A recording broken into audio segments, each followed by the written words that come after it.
saya bilang sama Hasto, udah nggak usah takut. Nanti kalau kamu diambil, aku pergi ke Kapolri. Aku bilang gitu. Coba ingin apa ngomong si Kapolri itu.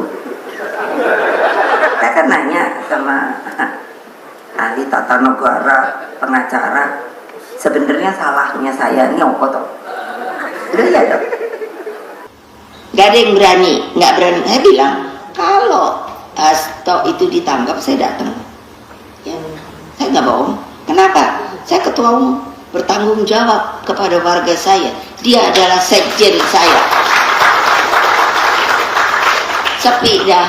Lalu saya bilang, siapa itu Rosa? Katanya apa? Ininya KPK. Tapi masa pakai masker, pakai apa namanya topi apa guna sing ada depan itu. Ya toh? Lah, berarti dia sendiri kan takut karena dia menjalani hal yang nggak benar. Lah, karena Pak Harto digeledah, nggak ada yang bisa jadi barang bukti. Dan apa enggak? Terpaksa ini saya harus ngomongkan karena ini adalah adalah tempat pertemuan banyak ahli-ahli pinter-pinter. Masa takut?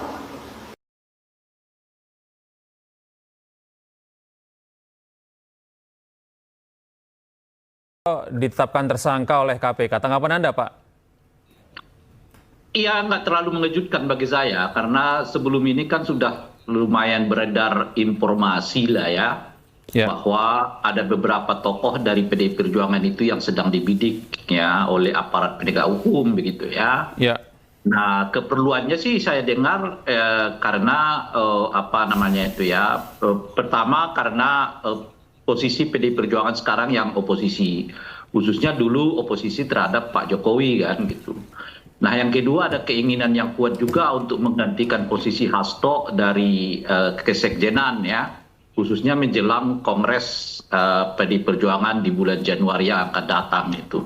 Jadi kalau kemudian ada penetapan saudara Hasto sebagai tersangka dalam kasus ini, ya mungkin itu seperti memberi semacam sinyal yang kuat atas informasi-informasi yang beredar selama ini di tengah masyarakat soal kemungkinan adanya kriminalisasi terhadap beberapa aktor di PDI Perjuangan yang dianggap vokal ya sebelumnya ini kepada Pak Jokowi dan mungkin juga terhadap Pak Prabowo sebagai presiden.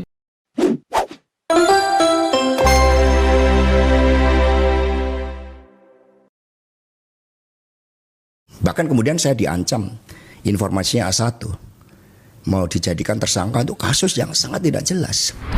Gue bilang itu, lu diem deh sekarang. Aku bilang gitu, gue gak mau dulu diginiin. Apa?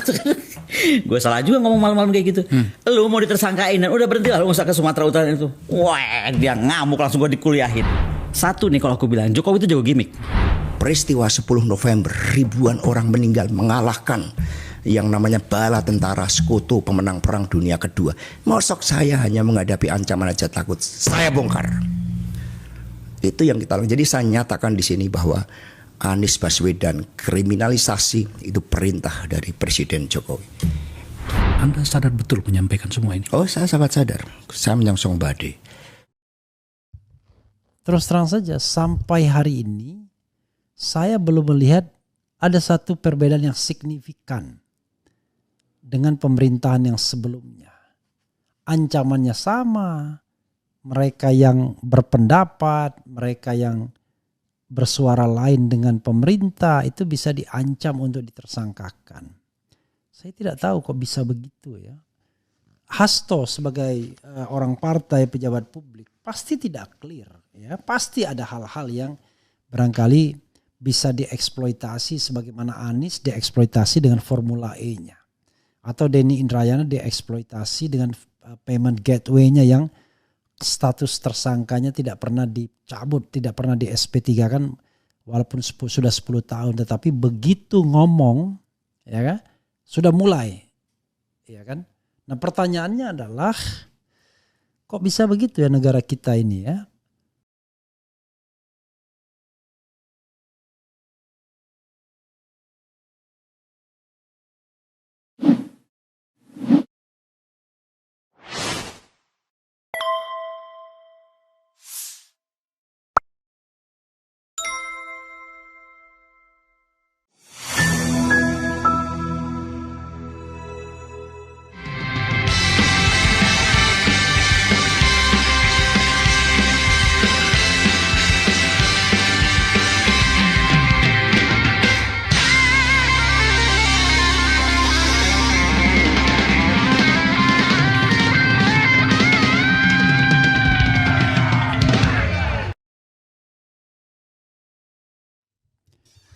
Assalamualaikum warahmatullahi wabarakatuh. Sobat RH sekalian, jumpa lagi kita di channel yang keren ini. Keren, cadas. Ya, sobat RH sekalian, saya senang ya. Saya tidak ngantuk. Kalau kemarin ngantuk banget. Jadi kita tidak ngantuk, kita ambil video ya.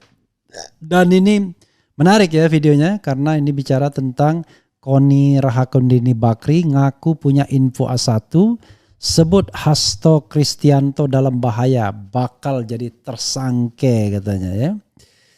Tersangka, oke coba kita bacakan ya.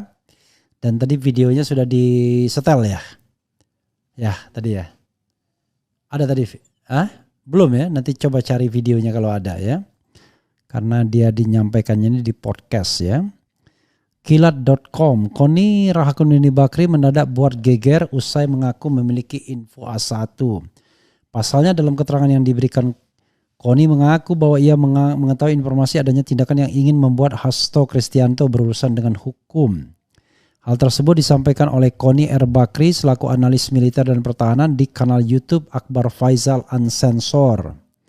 Dalam perbincangannya, Koni menceritakan bahwa ia mendapatkan pesan dari seseorang yang tak ingin disebutkan namanya. Ia menjelaskan bahwa Hasto Kristianto tengah dalam bahaya.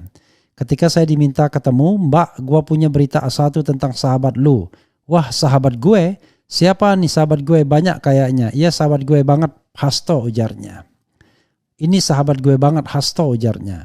Mengetahui hal tersebut, Koni pun merasa penasaran dan terus mencari tahu apa yang dimaksud dari sosok tersebut. Koni memaparkan bahwa ternyata Hasto diminta untuk berhenti bersuara keras, khususnya dalam hal pilkada.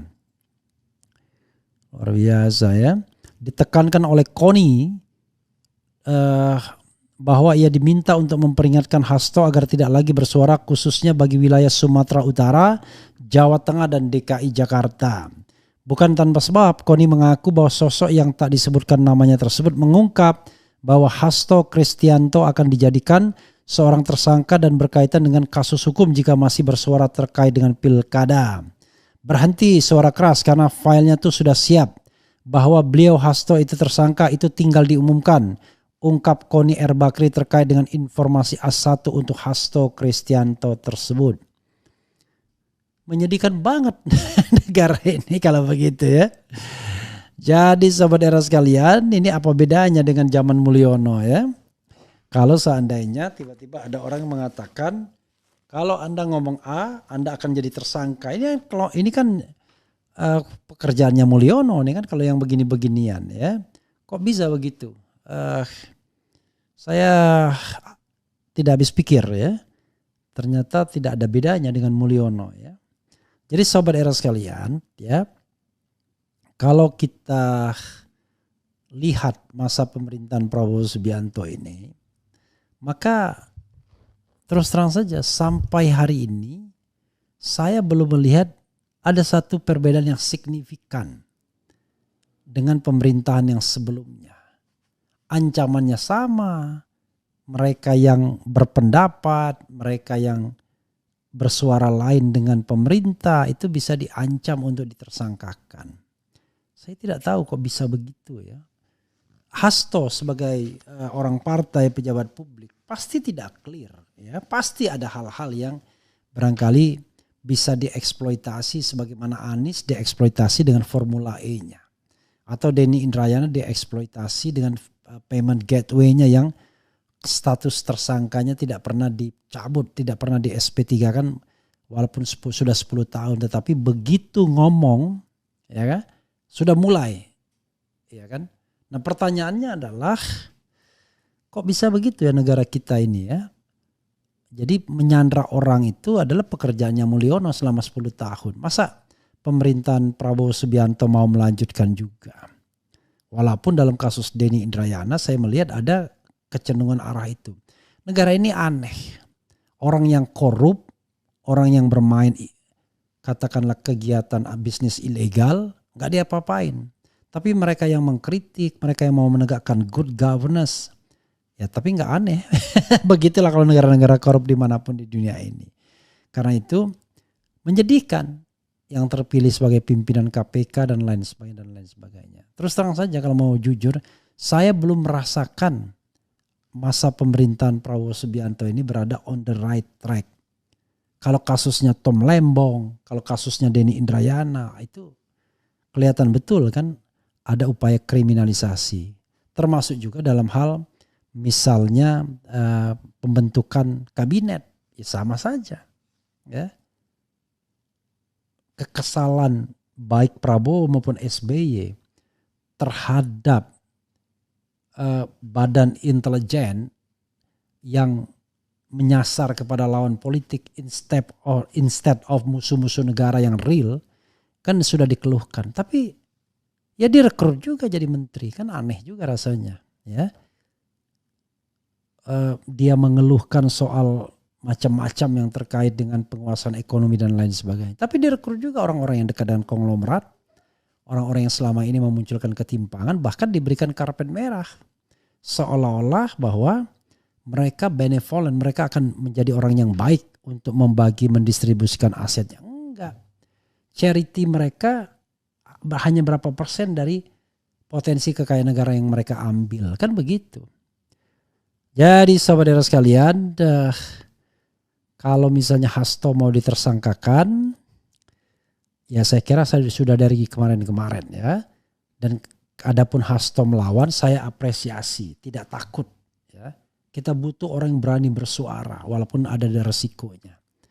Nah memang resikonya adalah ketika Anda pernah menjabat seperti Denny Indrayana, maka Anda bisa dicari kelemahannya. Anies dicari-cari kelemahannya. Siapapun, whoever. Saya kira dalam konteks tertentu, ya yang namanya politik cari kelemahan itu tidak hanya perilaku Jokowi, tapi juga perilaku partai-partai politik. Ketika Nasdem dikasih jabatan Jaksa Agung, betul itu dijadikan juga senjata untuk menundukkan kepala-kepala daerah agar bergabung. Jadi, berdoa ya. Jadi kalau kita nggak punya komitmen untuk meletakkan good governance dan clean government, agak susah juga ya, agak susah juga. Coba kita bacakan ya komentar sobat era sekalian terkait dengan apa yang disampaikan Koni Bakri ini ya. Pilkada Gubernur Sumsel Bung RH dukung siapa? Saya nggak tahu siapa aja calonnya ya. Oh ya, sorry. Ada siapa? Edi Santana ya kan? Ada siapa lagi? Ada yang wakil gubernurnya Mawardi. Ada Herman Deru. Saya secara pribadi kenal tiga-tiganya. Jadi karena itu saya tidak tahu apa harus pilih siapa. Kenal sama Herman Deru, kenal sama Mawardi, malah Mawardi pernah jadi klien saya. Kenal sama Edi Santana juga karena pernah menemui saya. Ya. Jadi kalau Herman Deru bahkan pernah datang ke rumah saya di Palembang. I don't know exactly ya. Nanti kita lihat. Kemudian Hasto baru merasakan hal yang sama seperti dulu ketika masih bagian dari Jokowi. Wakakakak. Ya tapi tidak justified juga kalau kita dendam-menendam ya. Sudah busuk ikan dari kepala, apa yang ditunggu-tunggu? Prabowo tutup mata terhadap Fufu Fafa, menteri suka-suka, aturan suka-suka. Jokowi besar ada di PDI, Jokowi kecil ya Jokowi. Rakyat tidak mendukung pejabat yang korup, biar dari partai apapun tangkap. Kita harus support Pak Prabowo supaya menjadi dirinya sendiri, walaupun saya tahu ada kekuatan besar yang membuat Pak Prabowo tidak menjadi dirinya sendiri. Is it? Kok cemen banget ya? Cemen banget. Kalau gitu jangan jadi presiden dong, kalau tidak bisa menjadi diri sendiri karena dijepit oleh kekuatan. Kita cari orang yang melawan ya, memang punya kekuatan. Pemimpin menang secara dimenangkan wasit sejatinya tidak akan komit dengan janjinya. Bung RH, saya tanya bagaimana skenario jikalau nanti dominan Gercos? Ya nggak ada pengaruhnya Gercos itu karena tidak dikasih tempat oleh MK ya untuk diulang pilkadanya. Dulu Hasto berkolaborasi dengan Pak Jokowi mengkriminalisasi ulama, giliran datang karma mewek nggak terima. Ya nggak bisa begitu ya. Saya tidak pernah mengatakan bahwa karena dulu Anda mengkriminalisasi orang, maka sekarang Anda dikriminalisasi balik, nggak bisa begitu ya. Kemudian jika Hasto dipersangkakan bisa buka-bukaankah? Ya tergantung kalau dia diintimidasi. Kemudian kalau Hasto berani melawan, bisa jadi Hasto sebenarnya tahu bahwa ancaman itu sesungguhnya tidak ada sehingga Hasto berani melawan. I don't know exactly. Wonogiri hadir bang, dihukum Jokowi layak dihukum gantung. Semalam di podcastnya Akbar Faisal lengkap tuh ulasannya 1 jam lebih. Ya silakan saja ya. Jadi saudara sekalian, saya mengulas dari sisi saya tentunya ya. Karena terus terang saja Hasto mau apa ya. Sekarang kalau dia berani melawan Jokowi, berani melawan pemerintahan yang tidak benar, maka kawan saya. Tapi kalau tidak melawan ya berarti bukan kawan. Jadi kita melihat value ya. Jadi tidak melihat masa lalu. Karena kalau masa lalu banyak sekali. Masa lalu dulu saya 2014 dukung Jokowi karena saya pikir Jokowi orang baik. Tapi ternyata kan tidak. Tapi kan gak mungkin juga saya dukung Prabowo 2014. Bahkan 2024 pun saya tidak dukung Prabowo ya. Saya dukung Anies. Jadi saudara sekalian, bagi saya dukung-mendukung itu tidak benci dan tidak benci. Tetapi saya lihat value orangnya. Nah kalau Prabowo tidak bertindak apa-apa untuk pemberantasan korupsi kelihatan. Prabowo terbelenggu. Masa kita mau mengandalkan pemimpin yang terbelenggu? Kan tidak mestinya. Begitu ya saudara sekalian. Itu saja. Saya harus, my wife calling me. My wife is calling me untuk to have a dinner. But not outside. Just at home. Karena katanya udah kemalaman. Begitu saudara sekalian. Once again selamat ya buat Jojo, Jonathan Christie dan kemudian Sabar Karyaman. Akhirnya saya semangat lagi lihat bulu tangkis walaupun ya nanti finalnya kita tidak tahu. Tapi yang paling penting keren Jojo dan Sabar Karyaman. Jojo berturut-turut mengalahkan 3 pemain Cina termasuk si Yuki. Sabar Karyaman mengalahkan ranking 1 dan ranking 3 dunia ya. Bulu tangkis dan termasuk juga ganda kuat Malaysia. Mudah-mudahan ya baik jalannya. Itu saja saudara sekalian. Wassalamualaikum warahmatullahi wabarakatuh. Keren cadas. Ciao.